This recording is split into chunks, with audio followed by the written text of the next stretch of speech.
Okay, follow me on Twitter at the Roy Green Show, And Colin Craig was on with us yesterday from the Canadian Taxpayers Federation, speaking about the Federation's plans, or at least proposals, to do away with the Indian Act and what to do after that. And he mentioned the salaries of of a chief and some of the band members, and you can find that. Colin just posted some links, sent them to me on Twitter, and I just posted them, so they're on my Twitter account at the Roy Green Show. All right, just head on over. Gerald Celente is back with me on the Roy Green Show on the Chorus Radio Network. He's the publisher of the TrendsJournal, a great favorite of all of our listeners on the show, or most of our listeners. Nobody's a favorite of everybody. And he does not ever pull his punches, ever. And I think, Gerald, that's what people like about you. Oh, thank you. Thanks for having me back, Roy. Good to have you back. So we've got some things going on in the Sahara area of the world. The terrorist attack on the gas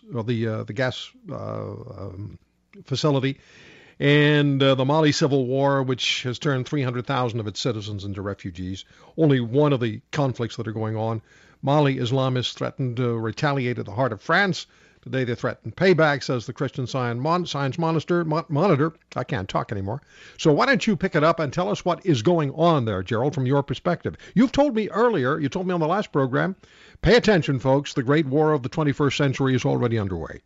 Yes, it is. And what you were reading from, of course, was our winter edition of the TrendsJournal, where we point this out, that the Islamists said that after France went in with the airstrikes, they killed, again, reports that are coming out, many civilians were killed. They used the word payback. And we said it's exactly what's going to happen. You're going to start seeing payback.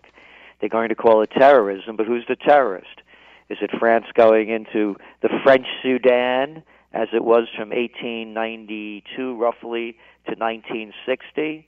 And the French going in because they got a call from the leader of Mali to bring down the insurgents that were taking over the north? Who is this guy that's the president? Oh, it couldn't be the guy that they just had a coup over there about a year ago, and you have a renegade government in control? It couldn't be anything about the uranium right next door in Niger, and France, of course, is filled with nuclear power plants. It has nothing to do with the overthrow of Gaddafi and the Tuaregs, one of the tribes up there that was fighting on Gaddafi's side, took many weapons with them and joined the coup and the overthrow. It's destabilization in the entire area. And Roy, when you listen to the comments coming out from these so-called world leaders, I have to say these people are out of their minds. Well, this is a point, Gerald, this is a point that I made yesterday on the show, and I made on my blog as well. And that is, they tell us they have 10-year plans to develop these countries, like, let's say, Afghanistan, for democratic and westernized type government. Meanwhile, the Western militaries are getting their butts kicked simultaneously. And Bagram Air Force Base in Afghanistan, by American soldiers at the base, is called Rocket City because it's attacked so often. Exactly. You point to me, show me one victory. By their deeds you shall know them. The United States hasn't won a major war since World War II. Let's just, for the record, Korea. They lost there. The Chinese drove them out. They have an armistice. They still never call peace. Then you got Vietnam. That was a beauty. It only killed 60,000 Americans, wiped out about 3 million Vietnamese, and poisoned the joint with Agent Orange. Oh, yeah, we had to stop them communists from coming into California. You remember that one. Oh, and then there was the lovely Iraq War. Oh, that was a beauty. You know, the one that was fought because of weapons of mass destruction and ties to Al-Qaeda that never existed. And you mentioned Afghanistan. It's only the longest war in America's history. And what has it accomplished? Killed hundreds of thousands of people, destabilized the area, and it keeps creating more hatred. Oh, Iraq, $1 trillion spent, 1 million people killed, and what have they accomplished? Nothing.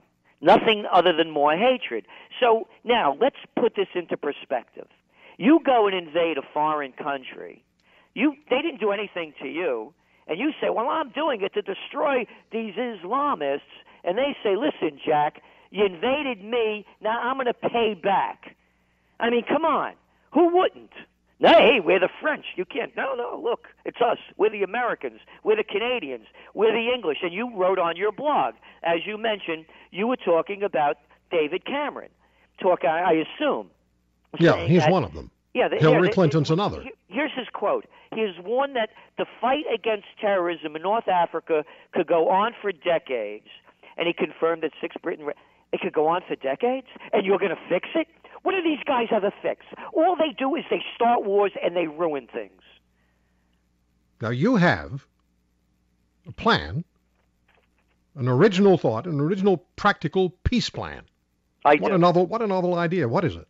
Well, there are 4 rules to Gerald Celente's 4 rules of peace. People say, I complain. How about giving us some solution? Rule number 1, you pick a fight the fight.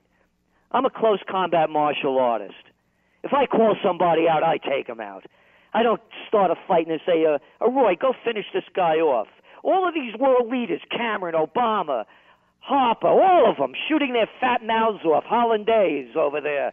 We got to take out this guy or that guy. You want to take him out? Go take him out.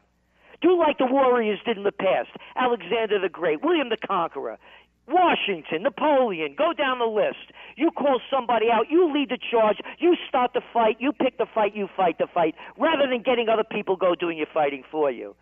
Number 2, the golden rule. Do unto others as you would have them do unto you.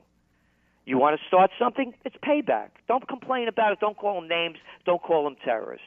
Number 3, you're for the war, you pay for the war.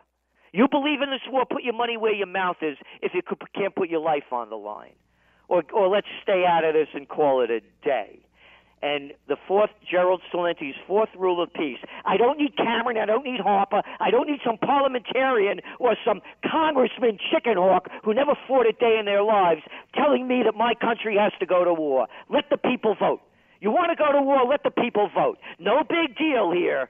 There's not a big. Don't call me your commander-in-chief unless you're going to command the lines. Don't call me you're my leader or you're my senator or anybody else unless you're going to go fight. I want to vote. I avoided the Vietnam War, not because I was too intelligent and understood it was a big lie.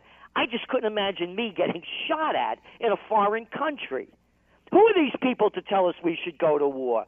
Send your wife, send your kids, send your family, send your money. Those are the 4 rules of peace.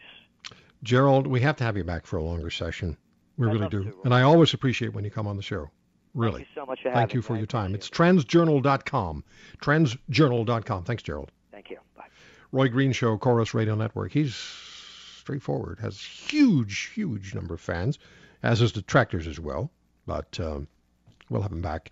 And we'll have him back on a segment where he'll take some phone calls.